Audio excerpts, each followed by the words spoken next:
Chiefs face an old foe in the Bengals. Can the offense get right against one of the league's worst defenses? We'll talk about it. This is KC Sports Network, proudly presented by Emprise Bank. What's up, everybody? I am Craig Stout. This is the KC Laboratory Game Preview Edition, Chiefs versus Bengals. I am joined by my good pal, Maddie Lane. Maddie, season hasn't gone the way that we really expected it to go on offense. Might be, vibes are not great, but surely we could still get up to play against the Cincinnati Bengals. I'm sorry, the Fraud Goals, as you like to call them. Surely for a game like this, right?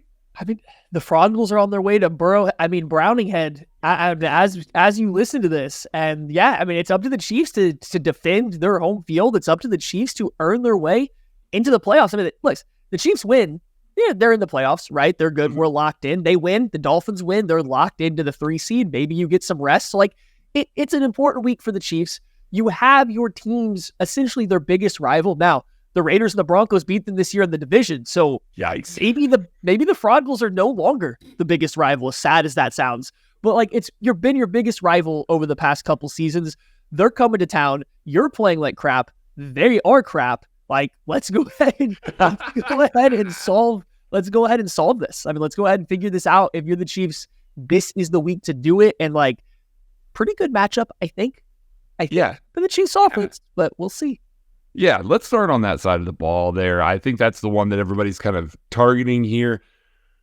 There's a lot of history between the Kansas City Chiefs offense, the Bengals defense, specifically Big Lou Anarumo, who is still the defensive coordinator for the Cincinnati Bengals.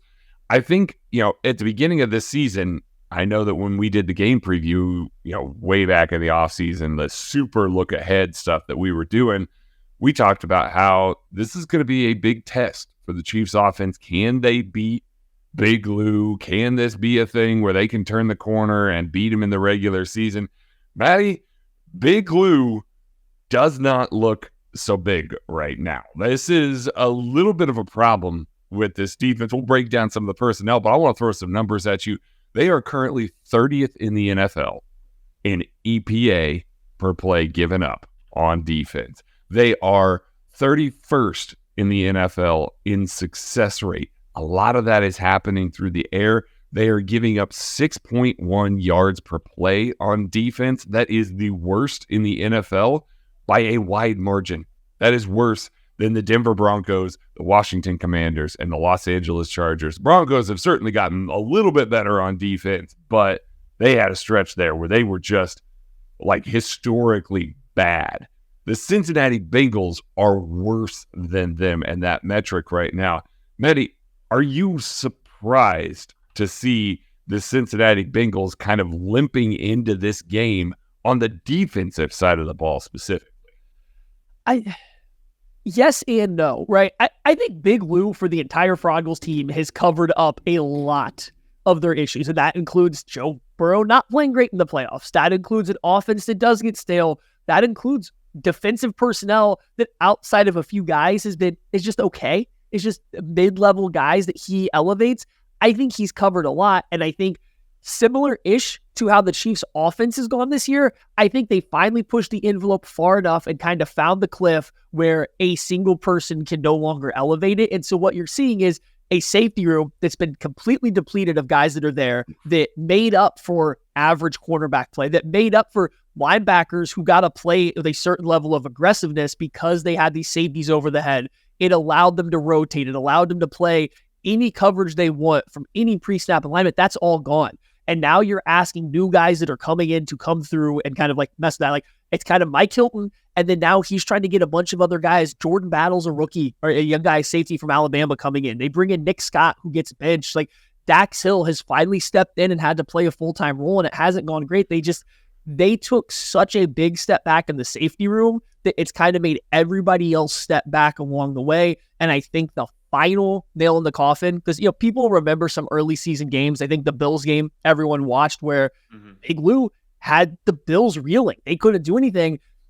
it wasn't ever that good again. And I think the final nail in the coffin was DJ Reader getting hurt. Like that just completely add that to the safeties, and that just kind of changes everything they have to do. Now, to be sound versus the run, they have to give extra bodies. And now to be sound as like a pass rush unit, to have somebody in the middle to create push, they have to either send extra pressure or you're not going to have interior pressure coming. So just that was a big loss for them on top of everything that's happened this offseason. So like, I'm kind of surprised it all fell apart, but also I think the warning signs were there all offseason. I think we even talked about it in the season preview. We did. It was one of those where it was like, hey, you're letting Jesse Bates and Von Bell go. Like, those guys were kind of the engine a little bit, not to take away anything from like a Logan Wilson or a Jermaine Pratt, who are still good football players. Like they are, though. Both of those guys got paid. They play downhill football at the second level. They're fun to watch still. But losing both of those safeties and losing Cam Taylor-Britt to IR, who was a guy that last year really showed up on the scene as a rookie, wasn't able to make some of the impact that you expected this year. That's really put a lot of pressure on that secondary to deliver. And kind of, I don't want to say the opposite of the Chiefs, because the Chiefs pass rush is good, but the secondary is the star of the show for the Chiefs defense. And it used to be the star of the show for the Bengals defense. That drop 8 coverage where you're still getting home with 3, that happened. That was something that happened regularly for Big Lou. Now when they drop 8, there's still holes. They don't have the horses in the back end to cover up some of the things, even though you're flooding coverage back there. And then guys like Sam Hubbard, guys like, BJ Hill, these are still good football players. Trey Hendrickson, still a good football player. They still have Joseph Asai, Cam Sample, Miles Murphy. These are all quality pass rushers at one point in time. They're just not getting home. They're about middle of the pack in pressure rate this season. They're not bringing guys down to the rate that you would fully expect them to do. It's just one of those where if it doesn't create a negative play quickly, it's not going to happen. They're basically middle of the pack in all of the metrics that show, the pass rushing and anything like that. So it's just not happening. And a lot of that I lay at the feet of the secondary, because that defensive line, even without DJ Reader, who is, by far the best player on that defensive line. I think we've been saying that for 2 years now. But even without him, they still have enough horses to where this pass rush should get home. And it's just not. And the ball's able to come out quickly. They are able to kind of get defeated by, more simple concepts. It's just, it doesn't have the same mystique that it had in previous seasons, where you looked at this Bengals defense and you're like, man, how is this team going to move the ball against them? There's still questions about that, but it's more about the Chiefs offense than it is about the Bengals defense this week. I mean, and specifically with the pressure, I don't think they've ever necessarily been a quick pressure team. That's Correct. Never been what is. It's always kind of been a slow burn where the secondary kind of eats stuff up, especially against the Chiefs. They drop guys into coverage. They beat Patrick Mahomes mentally, and so he has to start reacting. And it's a slow burn pass rush. The big quick pressures stand out because I think they're rare, but that's not how they win. Trey Hendrickson's great, phenomenal player. He's not a guy that's racing to be, the fastest sack in the NFL on a week-by-week basis. It's a lot more slow burn. It's a lot more technique that goes on. That's kind of the same across the board. So you look back to their games, the low end is 2.5 seconds for average time to throw against them in a game. That's quick, but that's not unbelievably quick. That's your low end. Plenty of teams have been. Mason Rudolph was just up near 3 seconds from the Steelers throwing against them. The ball doesn't have to come out immediately to beat this pass rush. And when the coverage unit behind it isn't doing their part, when they're not creating that confusion, when they're not forcing quarterbacks to hold the ball, and you also take out DJ Reader, the pass rush kind of starts to falter. Good news for them. They're going up against Chiefs offensive line that just played one of the worst games that they've played all season. True. Against the Las Vegas Raiders. And while the Raiders defense has clearly been playing great under Antonio Pierce, they've been phenomenal. I don't know if their personnel is far and away better than what the Bengals have, just player for player, right? And maybe a little better, but not far and away. So if they want to have a little bit of hope that 4-man rush goes against this Chiefs offensive line right now, those guys got to step up. Juwan Taylor needs to start playing like he got paid $20 million. He's gotten worse as the year's gone on. I had zero calls with him in the first half of the year during the actual plays. I thought he was blocking well. He just couldn't line up. He was false starting. There was issues, but it wasn't the blocking. Now, as the years gone on, his blocking has gotten worse. Wanya Morris, same thing. His first couple games were okay, and he's kind of trending downhill too. That game versus the Raiders, we talked about it last week that we would do with Donovan Smith and Wanya Morris, and I said, hey, if you don't go to Donovan Smith when Wanya Morris has a bad game, you can make the switch. Maybe it's time to make the switch because that was game-wrecking. The Chiefs could not function the first half of that game with whatever Wanya Morris was doing. He's a rookie. He'll get better. No need to panic. I don't know if you can go out there and put him out there versus Trey Hendrickson after that game.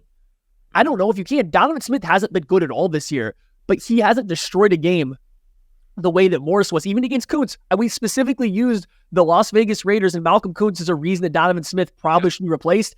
Guess what? His bad game versus Kuntz was 10 times better than Wanya Morris's bad game against Kuntz. Like, I don't know. Like, the Chiefs got to figure out the offensive line. If the offense wants to get back on track in this game, it's got to start, I think, with the offensive line. We know the wide receivers aren't going to change.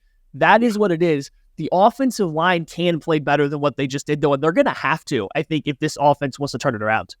Absolutely. Absolutely the case. And it's a lot of kind of parallels here when you've got guys like Sam Hubbard and Trey Hendrickson. Now, Trey Hendrickson is not Max Crosby. I'm not trying to say that. Max Crosby's a better football player, but those are two really good pass rushers on the outside. And they're going to be able to turn to a guy like Joseph Osai, who's got speed up the arc when they want to there as kind of a change of pace guy. That's a lot to put on the plate of a young player. And while we've talked about Donovan Smith isn't the most fleet of foot individual at offensive tackle, it's the technical stuff. And that's why Andy Heck preferred him early on in the season. That's why he preferred to go with some of that. You know who wins technically a lot? Trey Hendrickson and Sam Hubbard. You want to see a guy that's going to stand up to a bull rush, that's going to snatch a guy into oblivion and catch a whole bunch of pancakes. This might be an actual Donovan Smith game outside of a Joseph Osai who could still get him up the arc there. So I'm looking at this and I'm going, hey, if Big Don's healthy, like, he's got to be in there. Like, they can't have another game where I believe, according to Pro Football Focus, Wanya Morris allowed 13 pressures against the Raiders. And I mean, it's one of those that, PFF, we talk about them all the time, take or leave and all that. The charting stuff is good. It's okay there. And it felt right. Like, it's one of those that kind of aligns with the eye test a little bit on first watch. It's like, yeah, that seems about right there. I am very curious to see how aggressive this team feels like they can be against the Kansas City Chiefs offense. We talked about it on the lab this week. It's a lot of simple concepts, a lot of condensed short stuff that we're seeing out of the Chiefs offense. Are we going to see these linebackers? Are we going to see these, we just got done talking about how the safeties are not particularly good. These corners, are they going to be playing more of a flat-footed read off the start? Are they going to be looking for every hitch to come downhill? Are they going to be trying to penetrate every gap against the run here, not allowing an Isaiah Pacheco or a Clyde Edwards, if he plays with the concussion, or a Clyde Edwards-Helaire to, kind of get some things going? It needs to change for the Chiefs offense to have some sort of effectivity. They have to make this defense respect something longer than 10 yards and in. Because if you don't, this is the type of defense, a la the Raiders that we just saw, where Big Lou's going to say, just tee off. And that's going to play into what they like to do. Guys like Mike Hilton, Chidobe Awuzie, again, Logan Wilson, Jermaine Pratt, even Akeem Davis-Gaither, those guys want to hit. They want to get downhill. They want to flow downhill and hit. If you do that, if you line up your offense and you say, we're going to continue to play condensed, we're going to continue to play short, guess what? You are playing into exactly what they want. And I know what that means. That means maybe a McCole Hardman comes off IR. That would be great to get the ball vertically down the field. Maybe it's an MVS. Maybe it's a Justin Watson. Maybe it's a Richie James. I don't care who it is. You got to throw it. At least make them respect it enough in this game to where you can't allow what happened against the Raiders to happen, because Lou will eat this up, and they have enough players that like to get downhill that it's going to go a very similar way to the Raiders if they try and do that dink and dunk stuff that they've done all week. Yeah, and so I think this goes into like a larger point. This is a good matchup for both sides to try to figure something out. The Bengals are still trying to make a late season playoff push. The Chiefs are obviously trying to hold on and right the ship. The Chiefs passing game has been pretty poor down the stretch, right? Like it's been pretty bad. It's getting really basic, but the Bengals pass defense has also been pretty bad. They're in the bottom third of the league at just about every metric, whether success rate, EPA per play. Like they are not good against the pass, and the Chiefs have been very mediocre. So it's which unit is going to right the ship here. The problem is, I think the Chiefs, and Chase Daniels has talked about this on the breakdown, the Chiefs are out here running very basic Andy Reid concepts, like early camp install stuff. Like the very first couple weeks of camp, this is what you're practicing and working on. They're having to run that stuff in games, and the wide receivers are still getting it wrong. Guys are still getting it wrong. And that's not the only issue. But like with that's a problem. If you're having to run the basics in a week 16 and you're getting it wrong on alignment, on where the route is, on how to play it, that's a problem. And you want to see where that really gets worse. Go look at the second time they play the Broncos. Go look at the second time they play the Raiders. Oh, weird. All of a sudden, the defense you're going up against seems to know every single play you're going. Jack Jones is like, hey, I know this is a corner and a deep hitch. What if I just flash when I'm dropping to the corner like I'm supposed to, make a great play on the ball and drive on the hitch underneath? Like he knew what was coming. And the Broncos knew what were coming. And when you're having to run the basic stuff all year, it's pretty easy for NFL defensive coaches to pick up on. Now, the Chiefs haven't played the Bengals again this year. This is their first matchup with them. That's the good news. The bad news, the Bengals have played the Chiefs a lot. They're pretty familiar with what the Chiefs like to do. Big Lou is good. If you want to tell me in their first matchup, he's going to have a pretty good idea of what Andy Reid's basic plays are and how to tee off on them, yeah, I could buy into it. So like, and I don't know the fix to that because it's not like the Chiefs can be like, oh, quit being so simple and complex things, because they clearly can't, right? Like they clearly don't have that answer ready either. You can't tell them to just quit being a basic offensive team because they can't even get the basics right. So like, I don't know what the ultimate end result there is. It's just, it'll be interesting to watch how the Chiefs balance having to call simple day one plays versus how the Bengals defense tries to defend it. And if the Chiefs have any kind of counters off of it, I'm fascinated because the Raiders knew everything that was coming. The Raiders weren't got like at all. And the few times they were, the pass protection didn't hold up, or there was something else happened. Mahomes had a couple bad throws. Like there was some other issues, but the Raiders knew everything that was coming. If the Bengals do that too, like that's a big problem because that's their first time seeing them this year. Yeah, it absolutely is. When you were talking about, just line up and do a whole bunch of things different, the image in my head, the number of flags that just flew on that play because nobody is on the line of scrimmage. Like nobody, not Jawan Taylor, Donovan Smith, nobody's on the line of scrimmage. And then, like MVS and, Kadarius Toney run into each other on a mesh route, knock each other down. Patrick Mahomes tries to throw to Justin Watson, who, runs the wrong route. Like it just all wrong. And you'll notice that hits a fadeaway 3 from the corner when you're supposed to post. Yeah, basically. That's what it is. It was a hilarious image in my head of trying to add more complexity to this offense right now. But I mean, something's got to give. Like to your point, this is a matchup where you are seeing kind of the immovable object versus the movable object versus the very stoppable force. Like that's what it is right now on this side of the ball. And something does have to give. Patrick Mahomes and company have to play better. This Bengals defense can be got. Like they can. Everybody's got them all year long. It's all there for the taking. Nothing would be better for this offense than to hit a couple vertical shots, get something going a little bit better, less, basic that they've got this week, and try and open it up just a little bit. It's not one of those games where you're like, man, go out and score 35, really put it on this Bengals. Just show signs of growth. Like that's really all that you need. And this defense has been so poor throughout the season that there is an opportunity to do so. We had somebody in the chat during the lab earlier this week that was talking about, y'all are going to put up 500 yards of offense against us because that's what everybody does. And it's like, well, I don't know about all that, but that's how it has gone. for the Bengals this year. Chiefs have to capitalize on that, have to do that. If you want one thing to go right going into the playoffs, you need to build a little bit of momentum. And like Maddie said, Dolphins win, Chiefs win, Week 18 doesn't matter. It would be really nice for this offense to just kind of go out there, beat up on a bad defense, win a football game, and then in Week 18 say, okay, we're going to sit everybody who's even remotely nicked up or anything like that.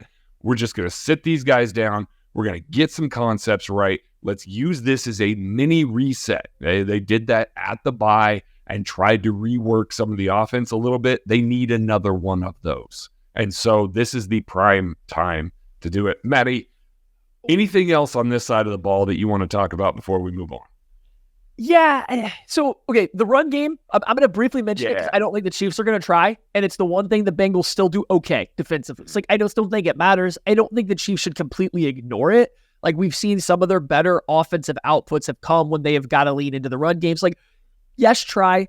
Clyde's still running the football very, very well. So, like, even if Pacheco can't go, like, let Clyde run. He's been running very well, very technically sound. He's getting what's there. He's had a couple nice plays. Like, but run with Clyde if he's there. I wouldn't expect a big rushing game. It's the passing game. And we were talking earlier about the short stuff. The Chiefs are going to have to find a way to push the ball a little bit. Over 3 out of the Bengals' last 4 games, the opposing quarterback has had over 130 yards throwing the ball 10-plus yards down the field. Now, one of those players did it was Nick Mullins, right? One of those players was Mason Rudolph. Oh, buddy.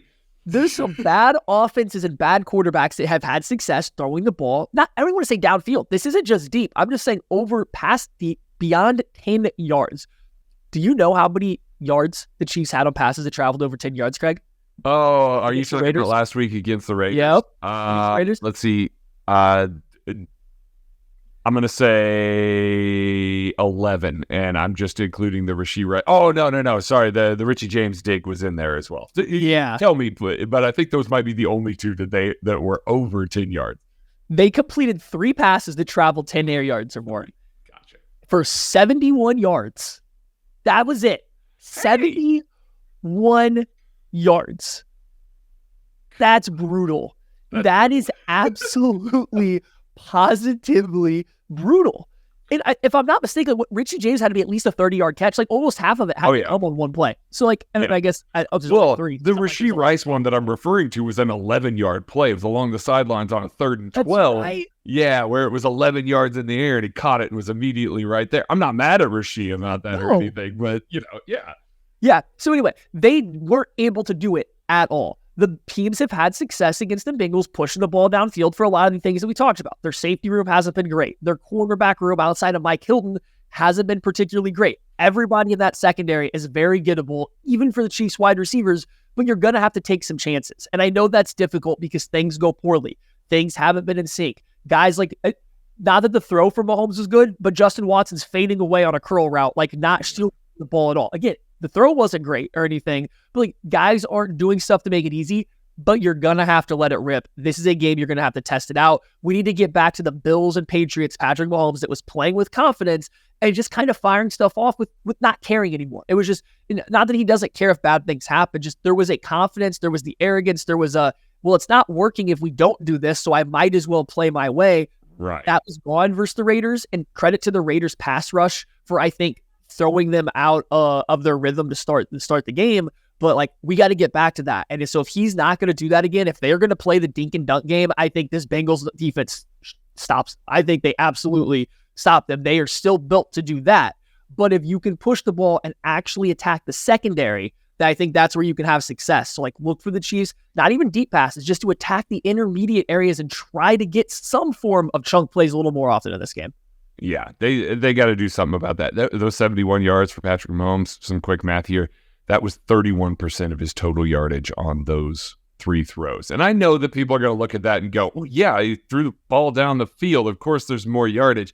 You're building the entire offense. He threw the ball 44 times. 3 times he threw it longer than that. That's just, boy, that is just rough. You got to be better, because you're not going to open up the intermediate or the shallow stuff that you're building the offense out of right now if you can't get vertical at all. So we'll wait and see about all of that. We are going to take a break, and we are going to come back, and we are going to look at the better side of the ball for both of these teams and how these two teams match up right after this.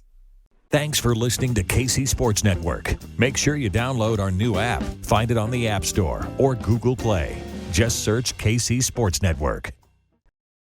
All right, we are back previewing the Chiefs versus the Bengals. We're going to flip over to, a unit that we highlighted and we focused on, can this Chiefs defense during the offseason before we knew that the Chiefs defense was like awesome. Can this Chiefs defense slow down this terrific Bengals offense? Joe Burrow goes out. Now all of a sudden you're looking at Jake Browning coming in. Joe Burrow is on IR.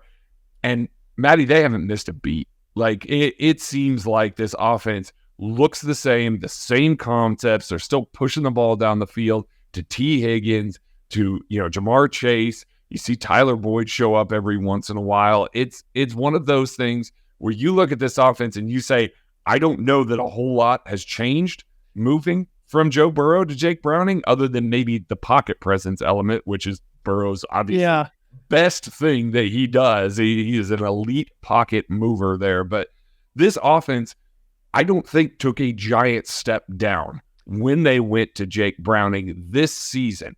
Is this one of those who you can see Steve Spagnuolo maybe seeing a couple of cracks, in the offense, a couple of places to attack here to try and hurry up an inexperienced quarterback? Or do you think it's just going to be YOLO ball after YOLO ball downfield to these terrific and elite receivers like we've seen the Cincinnati Bengals do to the Chiefs defense in the past? So it's going to go one of two ways, and this is obviously, right? It's either going to be he's going to go back there, he's going to drop back, he's going to throw a bunch of timing-based YOLO passes into tighterish coverage, or, he might find the open guy from time to time. Similar, I don't mean to downplay Joe Burrow and the Froggles here, but there's been some situations against the Chiefs where he is just chucking the ball into good coverage and his guys make plays, and Jake Browning is very capable of doing just that. He is capable of reading out the coverage pre-snap, and then if it doesn't change post-snap, he'll drop back, he'll hit his mark, he will play on time, he'll hitch if he has to hitch, and then throw the ball, and it kind of doesn't matter unless the coverage is completely erasing somebody. He's going to give these guys a shot, and they're making defenses pay. You go look at the Steelers game. They changed the picture on him a little bit. They were uncomfortable. They made him move off his spot. They changed the coverage on the back end, and all of a sudden, now Jake Browning's dropping back. He's having to scan the field and not just look for his guy, but he's having to see what the coverage is. I think some teams were playing a little too, not soft, but like a little too bland, trying to figure out what this, first-time starting quarterback's going to do, what this offense is going to look like. The Steelers actually attacked them. Now, they did play the Vikings, and Flores, who's probably one of the closer defensive coordinators to Steve Spagnuolo's kind of like tendencies, and they had a good game. The Bengals did a great job in that game, having a good read on all the blitzes and stuff, but here's the thing. The Chiefs don't have to blitz to get the pressure. Yeah. The Chiefs don't have the pressure to change the picture and make quarterbacks feel uncomfortable. The Vikings don't get pressure with a four-man rush. They just don't do it at all. So, I do think the Chiefs can kind of rely a little bit on what the Vikings did, but then a lot closer to what the Steelers did, and to make Jake Browning actually play quarterback. And, I don't think we've seen a big enough sample size to say that he could do that at an NFL level. Yeah, I mean, Jake Browning's numbers on the year are good. Again, we talk about EPA. He is 7th in the NFL in EPA per play. It really is bizarre to look at some of these numbers. From a success rate standpoint, he's also really good. He is a 9th. Patrick Mahomes, for reference on these two metrics, 7th in success rate, and he is just below Jake Browning in EPA per play. So it's working. What they are doing is working. Now, raw numbers and things like that, you're looking at this. This is, the 20th ranked offense in scoring. I believe it's 21st in yardage. It's not like they're, just kind of doing this at will, but some of those numbers come from his ability to get the ball in his playmakers' hands. And we have seen it now several weeks in a row. T. Higgins is just a monster with Jake Browning, scoring big, long touchdowns, posterizing guys, making huge catches, clutch catches. That's where this offense is living right now. and where it should. Like, why not? If you are a young quarterback that doesn't have a ton of time or a ton of experience, and you are seeing things for the first time, guys are starting to put more on your plate, defensive coordinators, that is, are starting to put more on your plate. Throw it up to your guy and trust that he's going to go up and get it, because guess what? As we've seen, even with Joe Burrow, they do. Like, these guys win. We made the joke before that it's more like it's not a 50-50 ball. It's more like a 70-30 ball. Like, it really is. And that's the way that they're playing football right now. So I am curious to see, can Steve Spagnuolo change the picture enough? Can we find instances where maybe a chief safety can rotate over the top? Is this a Mike Edwards game where he can take advantage of maybe, a quarterback just kind of hooking it into the secondary, and maybe he can go up and get the ball? Is this one of those where a Shamari Connor or a Willie Gay Jr. playing as more the apex defender are able to drop into a throwing lane and come up with a pass? We've seen it throughout the season. This Chiefs defense does not pick off a lot of passes. They are very low on the rankings there, but it's because a lot of quarterbacks see the picture change so much with Steve Spagnuolo, and they don't feel confident letting it rip anymore. They don't feel confident throwing into the secondary because bad things will happen. Negative plays will happen, so they eat it, or they try and scramble, or they try and check it down or something like that. I don't know that Jake Browning is going to play that way. I don't think that we're going to see him kind of turtle up, check it down, try and get Joe Mixon in the flat or something like that, and try and let that guy break tackles. That's not really worked out for a lot of teams this season, and they're not really highly effective when they do that sort of stuff. So he's going to have to break tendencies to do some of that. It is one of those that I'm very fascinated to see that matchup, because we've talked about it. Trent McDuffie against a Jamar Chase or a T. Higgins, that's a mismatch at the catch point. And the Bengals are going to know that too, But L'Jarius Sneed may not be a mismatch. So I'm curious your opinion on this, Maddie. Do you think that the Chiefs shadow a receiver this week? Because there are such good receivers. It's not like... Is Chase playing? I don't know though. Like, is Jamar Chase going to play? He was questionable. Let's make the assumption at the time of this recording, Jamar Chase is playing football this week. So if that's the case, are you trying to shadow T. Higgins with L'Jarius Sneed, size for size matchup? Or are you trying to shadow the best receiver they have with the best cornerback that the Chiefs have in Jamar Chase versus L'Jarius Sneed? I'm shadowing Jamar Chase with L'Jarius Sneed if he plays, because I think he's still better than T. Higgins. And I think if I can shadow him and shut him down, even if he's like slightly hurt, I think that helps. Like, right, they just take one guy away. Now you're only worried about really realistically T. Higgins, but more so, Chase is the guy they like to get the ball to with room to run. That's the guy they want to get the yak to. If I'm putting a non-L'Jarius Sneed over there, I'm putting a lesser tackler on him. I'm putting somebody who handles the screen game less well. I'm putting on somebody that doesn't tackle as good. I would rather just put him on Chase and risk T. Higgins versus Jalen Watson, who's been playing pretty good this year. Like, it seems like he's taken that quarterback role. It seems like I don't pay attention to the DB snap counts because I'm usually too upset. Yeah, when the linebackers. As of lately, he's certainly played more as of lately. Joshua Williams got hurt, a little bit, got dinged up, but he's certainly played well enough to hold that at the end of the season. So, I feel okay with him there, and it's so that Chase doesn't get a break tackle. And not that Watson or Williams are bad tacklers, just L'Jarius Sneed is great. So you want to try to throw screens and stuff like that. We saw Trent McDuffie blow up a lot last year coming out of the slot. We see L'Jarius Sneed blow up plenty over his career. Like, give me that, I think, is the maneuver, even more so than worrying about defending the receivers downfield. It's just, I don't want to let Jamar Chase get going with the ball in his hands. Yeah.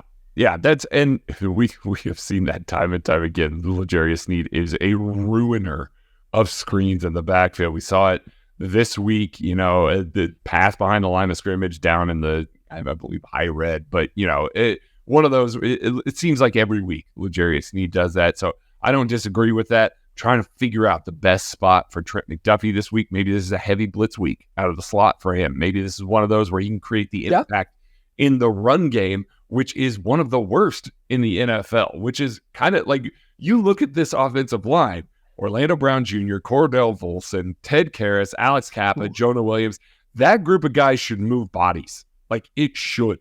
And right now, their offense is one of the very worst running the football this season. Like, it is really difficult to watch them try and execute simple concepts. They just don't do it particularly well. It's not one of those things that they can lean on like they have in the past. Currently, they're averaging 3.9 yards per carry and have the lowest yards in the NFL in rushing.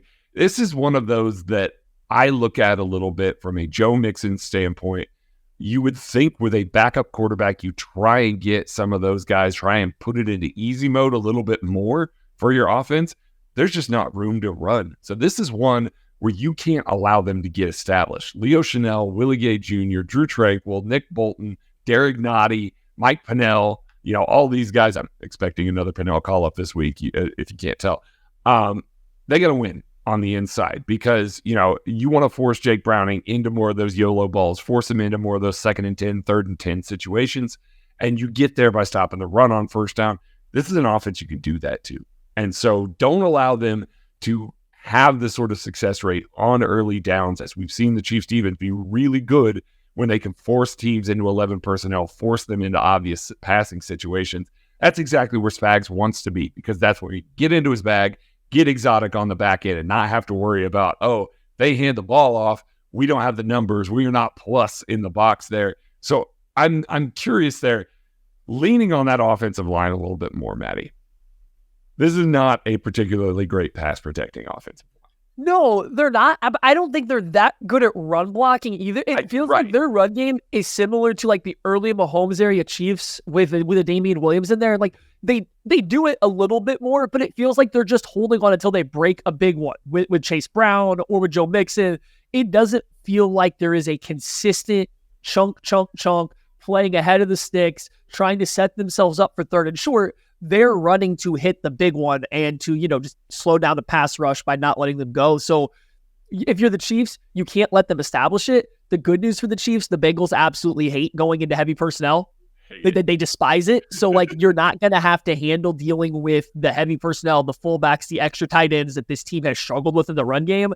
I would be not concerned. I just don't have that being a big worry going into this game, that the Bengals are going to have this dominant rushing attack that is going to allow them to dominate. I do say if you're the Chiefs, though, you do want to shut it down on early downs. If you can make Jake Browning live in 2nd and 3rd and long, you feel really good. That's obviously going to be said about any quarterback, but this is a team with Browning back there, a guy that, again, you want to change the picture. You want to throw a lot of stuff at him. That's a lot easier on 2nd and 8 than it is on 2nd and 4. That's a lot easier on 3rd and 6 than it is on 3rd and 2. You want to change the picture on him as much as possible. Keep that run game stuck in the mud. Hope you don't let, Chase Brown or Mixon rip off a big, long 30, 40-yard run. But, that's what they're running for. They're not running to control the clock. They're running to rip off a long, explosive play. Just got to be sound and just slow it down at the beginning so that way you can let this pass rush get after Jake Browning. That's the ultimate goal at the end of this game. Yeah, absolutely. And Jake Browning, for everything that we're talking about here, kind of throwing it up, he's got a 7.9% sack rate on the season. Now, Joe Burrow was having one of his worst sack rate seasons of his career. Well, maybe not of his career, because that rookie year was just awful. He's had some stuff, but he's able to manipulate the pocket. Joe Burrow was at 6.2% this season, 7.9%. Right now, if he were, a qualifier within this, that would be 9th in the NFL in sack rate for quarterbacks that the Chiefs have seen this year. That's around where a Desmond Ridder is, around where a Russell Wilson is, a Sam Howell is. Yeah. Those are guys that want to hold on to the ball, want to try and make things happen. And it's not like Jake Browning's a guy that's, a super pocket escaper. He's not going to get out there. He's not going to, make a ton happen with his legs there or really kind of manipulate the pocket in a positive way. So I don't look at this as a guy that it's okay, Chiefs have to spy him. Chiefs have to do a good job of keeping him in the pocket. You can confuse him. This is a game that Chris Jones maybe can take a few more gambles with the way that he's approaching the quarterback and maybe leave an exit lane, because a Jake Browning's maybe not going to see that lane, not going to step up in and through it. So, that's something that Joe Cohen is certainly telling him. It's like, hey, man, this isn't one of those, containment games. We're getting after it. We're going to try and get after it. And the Chiefs 4-man rush can. Like, this might be a game where they can work a Orlando Brown Jr., Cordell Volson combination with a tech stunt where you can see Mike Dana come open, where you can see, a Charles Omenihu around the outside get open. And then I want to see speed on the outside there. I want to see Charles Omenihu. I want to see Felix Eneduke-Ozama on the outside against some of these tackles. They are not fleet of foot. There is an opportunity here, especially if the Bengals are in these second and third and longs, and you're going to make Jake Browning hold on to the ball a little bit more. Keep Chris Jones on the inside this game. I know he gets, carte blanche is where he wants to line up, and if he lines up on the outside, go get it, big man. But I just like the matchup of putting some of the speed on the outside with a pocket crusher on the inside. I just think that Jake Brown is going to drift. He's going to continue to drift out of the back of the pocket, and this is one that I could see a Charles Omenihu or a Felix, this might be a game for him to come in the dime, get a few more reps, and try and beat up on some of these more slow-footed tackles.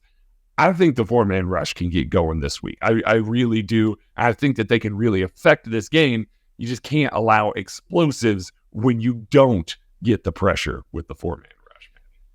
Yeah, Browning's been interesting because he's been pressured on 73 dropbacks, which is 35% of his dropbacks. He's taken 16 sacks. Yeah. Like, that's pretty bad, right? That's a lot. He's only thrown 2 touchdowns. How he's played, yeah. He's only thrown 2 touchdowns. He's thrown 2 picks in the past 2 weeks against the Vikings and the Steelers, which I think is probably like a good barometer to use on how the Chiefs might attack them. He is under pressure 34 times, only completed 15 passes, took 7 sacks, 1 touchdown, 2 interceptions. Like, he hasn't been playing well under pressure. The problem is, though, for opposing teams, when blitzed, he's been all right. He's actually handled the blitz pretty well. And that includes the Vikings game, who sends a lot of pressure. The Steelers didn't rush as much. Like, if you can get home with 4, what I'm saying is if you can get home with 4 and pressure him, he's not a good quarterback. He's been bad under pressure when you can keep guys in coverage. If you have to start sending extra guys, that's where it gets dicey.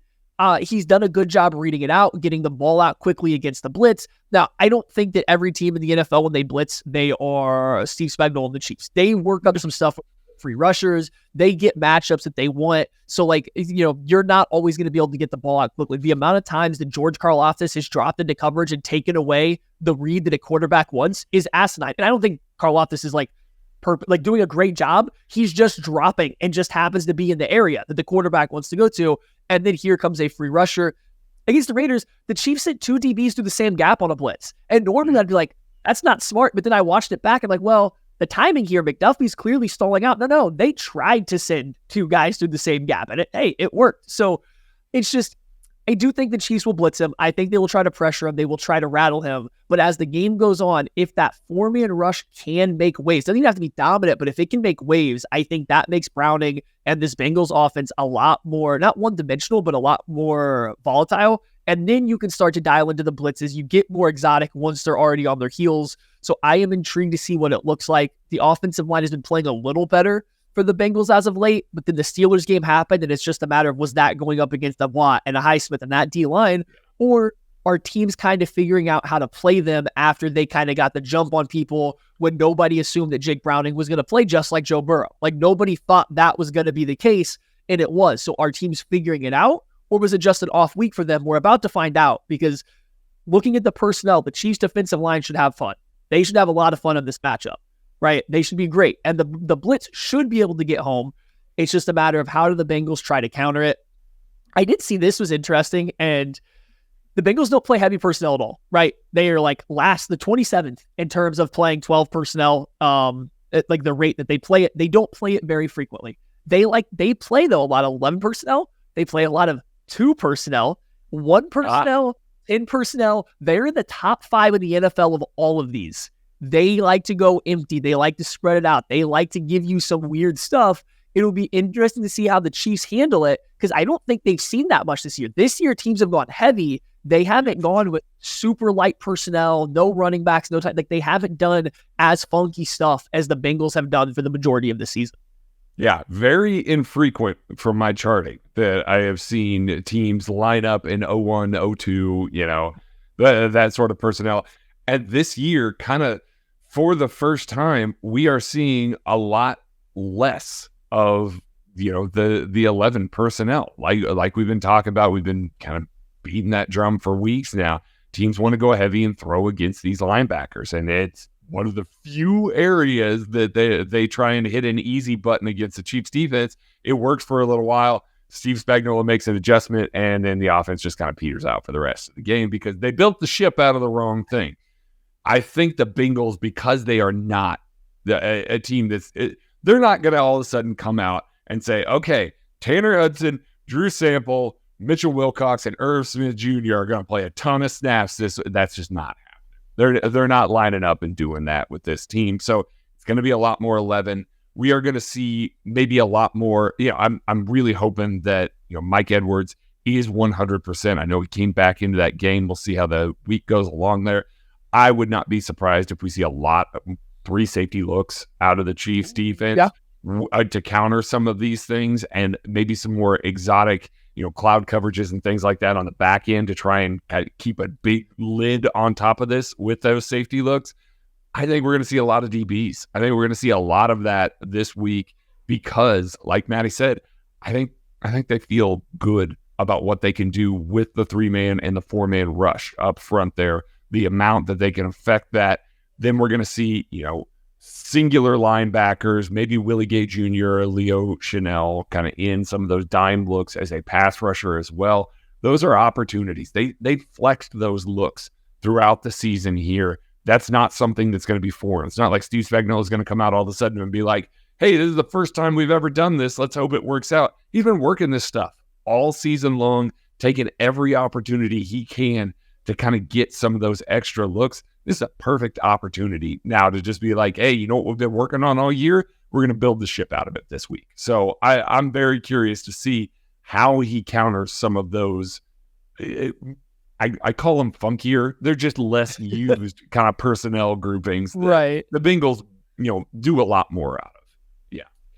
Yeah. And I think, so the Chiefs haven't played any I'm trying to look at it. The Chiefs haven't played any 1 personnel, any 2 personnel, any 20 they haven't played a lot of the stuff. It's really the only super funky one has been 10 personnel, and they've actually played it the second most in the league, which is a little surprising. They were very good in those reps. So hey, we got that going for them. It's like, I don't think that's the way you beat this team, because as soon as the Chiefs see that personnel coming out there, they flood the field with defensive backs. And the more defensive backs you put out there, the more you're just going right into Spag's hand. The strength. Yeah. Yeah. And you're going to sit here and look me in the eye and tell me that Steve Spagnuolo doesn't look at these personnel things and say, oh, I'm not going to have a whole chart of plays ready for when the Bengals try to do this weird stuff with all my DBs out there. So I don't think they lean into it. I would be really surprised if that becomes a secret weapon against the Chiefs.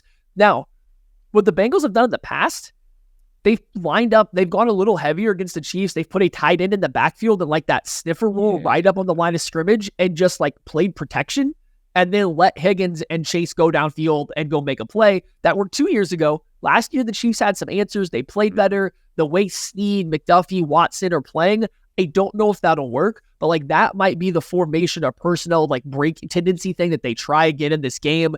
Just kind of wad up the middle of the protection unit because they know it's not a strength. They know the Chiefs want to blitz, but I don't think that's a way they can attack the Chiefs, get favorable matchups. So schematically, I think the Chiefs defense should hold up well against the Bengals offense, despite Jake Browning playing well. I do think this is a game where they can flex their muscle and show they are one of the best defenses in the NFL.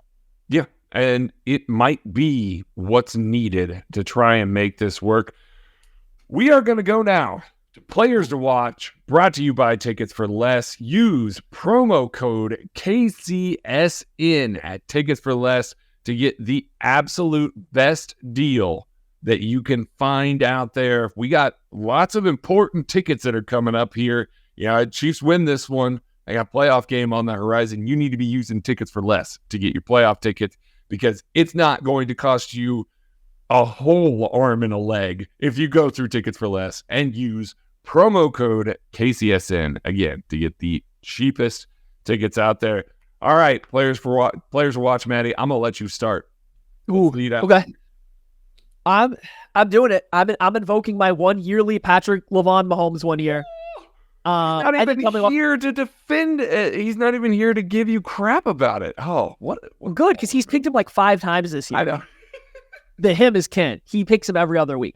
I'm picking him here because he's coming off, I think, of his worst game of the year. I don't think it's the worst of his career, like PFF does. I don't think it was that bad, but it's one of his worst games of the career. I don't think of the year. I don't think he played well, but the 2 games before that, I thought were 2 of his best games of the year, especially that New England game. I thought he was nearly perfect in that game, like nearly. So I just want to see him get back to that. This is not they don't need an over my dead body game to win this game. They don't need him to come out and play like the best player that's ever existed to win this game.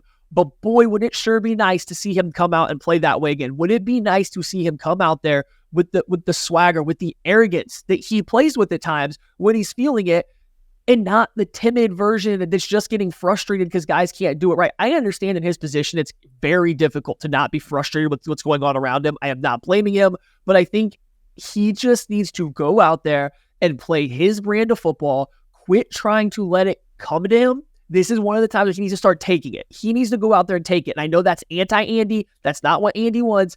Mahomes needs to go out there and take it, because if this team is going to make any waves in the playoff, he needs to be playing like he did versus the Bills, versus the Patriots. This team is never going to be a ball control, 0 mistakes, 0 turnovers. We're going to win this game 13-6 because we didn't make any mistakes. They're clearly not going to do that. Quit trying to play that way. Just let him go out there and do his thing, and you have to support him. You have to instill that confidence in him leading up to the game. You can't wait until the 4th quarter in a 2-minute drill and have him hit Noah Gray in the tit with a football that he then drops and have him do it again on the next play to make something happen. He needs to start the game like that, and I think that starts with how you plan for the game going into it.